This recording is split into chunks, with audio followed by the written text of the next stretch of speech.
आप सभी प्रियजनों को प्रेम भरा राधे राधे, जय श्री कृष्ण। जैसा कि कल मैंने आप सबके बीच एक वीडियो संदेश के माध्यम से मैंने आप सबको सूचित किया था, अवगत कराया था कि कल हम सभी एक ऐसे दिव्य स्थल पर चलेंगे जो अपने आप में बड़ा विशेष है, महत्वपूर्ण है, जो एक सिद्ध पीठ है जहाँ अनेक वनस्पतियाँ हैं, अनेक वन्य जीव हैं जो यहाँ विराजित रहते हैं। ऐसे हम उस पावन तपोभूमि पर हम आ चुके हैं आप सबके बीच। तो विचारों से पूर्व मैं यही कहूँगा आप सबसे कि भगवान श्री राधा माधव का ध्यान करते हुए इस मंगलाचरण पर आप सभी अपने मन को लगाने का प्रयास करेंगे। उसके बाद फिर हम सभी आज के कुछ मूल बिंदु जो विचारों को चलेंगे उस पर हम सभी थोड़ा सा एकाग्रचित्त होकर के चित्तैकिता ध्यानम अर्थात यह सूत्र को लेकर के हम थोड़ा सा सावधान होकर के सुनने का प्रयास करेंगे। तो मुझे पूर्ण विश्वास है कि बड़ा ही आनंद रस की अनुभूति होगी। तो बस राधा माधव के श्री चरणों में बस ये मंगलाचरण।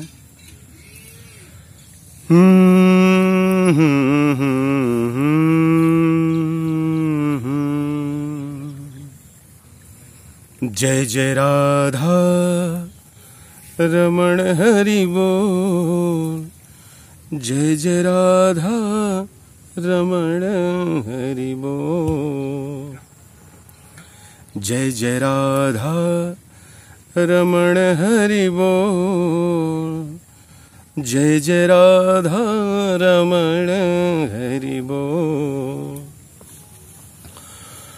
ओम अहमेवासमेवाग्रे नान्यद यत सहद्दमं परं पश्चादहं यदेच्छ योऽन्यशिष्येत सोऽम्यहम्। कृष्ण त्वदीय पदपङ्कजपञ्जरान्ते अद्यो मे विशतमानसराजहंस प्राणप्रयाण समये कफवातपित्ते कण्ठावरोधनिविधौ अस्मरणं कुतस्ते, अस्मरणं कुतस्ते। राधे राधे।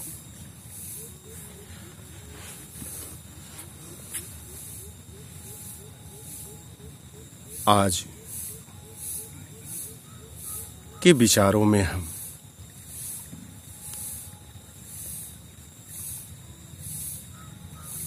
एक बात कहूं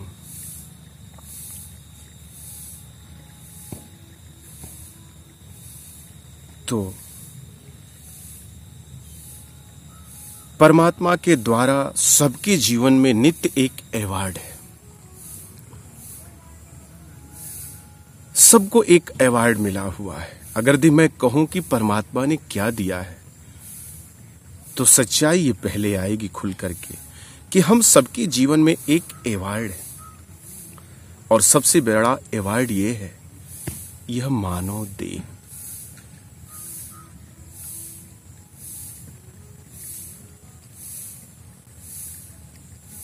स्वामी विवेकानंद जी अपनी फिलॉसफी में कहते हैं, अपने दर्शन में कहते हैं कि जीवन एक अवसर है, लाइफ इज ए चांस। ये मानव देह एक अवसर है, न जाने पुनः फिर हमें प्राप्त होगा कि नहीं होगा, ये कोई नहीं जानता।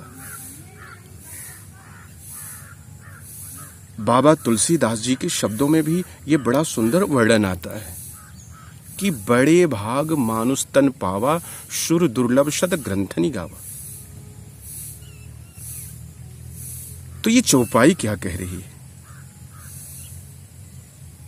कि हां, इस जीव के द्वारा पूर्व जन्म में कुछ ना कुछ ऐसा सत्कर्म जरूर हुआ था जो आज हम सब मानव देह को प्राप्त हुए। एक बड़ा सुंदर मुझे एक दृष्टांत याद आ गया, थोड़ा विचार करके आप सब सुनेंगे। एक पेड़ से एक सूखी लकड़ी की डाल टूट करके जमीन पर गिरी। वह दो भागों में बट गई। एक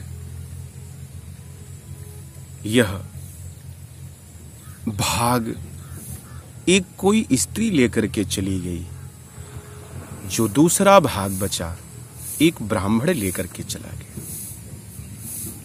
दोनों ने उसमें आग लगाई।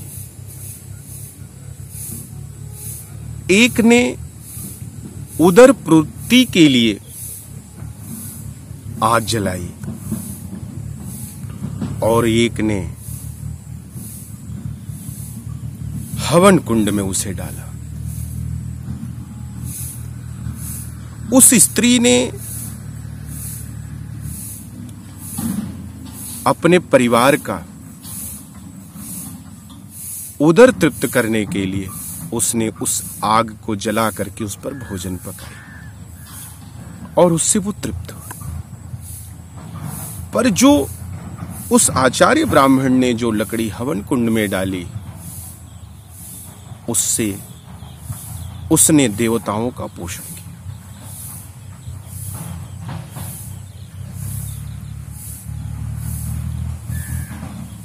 कर्म दोनों ने किया साथ में, पर दोनों के कर्मों में थोड़ा सा अंतर है।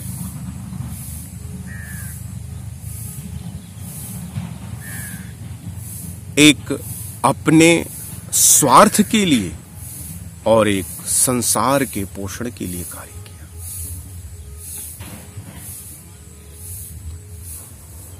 वह चूल्हे की राख बस केवल बर्तन मांजने के काम आती है, परंतु वह हवन कुंड की जो राख है वो किसी के माथे की तिलक बन करके वो अविराजित रहती है। निर्णय हमें करना है कि हमें चूल्हे की राख बननी है कि हमें हवन कुंड की अविराजित व भस्म।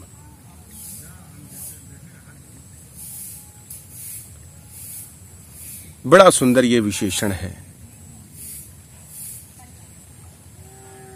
जीवन मिला है तो अगर यदि ऐसे ही निकल गया तो फिर शायद फिर पुनः हम सबको यह अवसर मिले न मिले, कौन जानता है। इसलिए संत महापुरुषों ने एक ही बात पर विशेष जोर दिया है कि हमें अभी से व्यवस्था कर लेनी चाहिए कि आगे चल करके हमें कोई फिर ऐसे दिन देखने को न पड़े।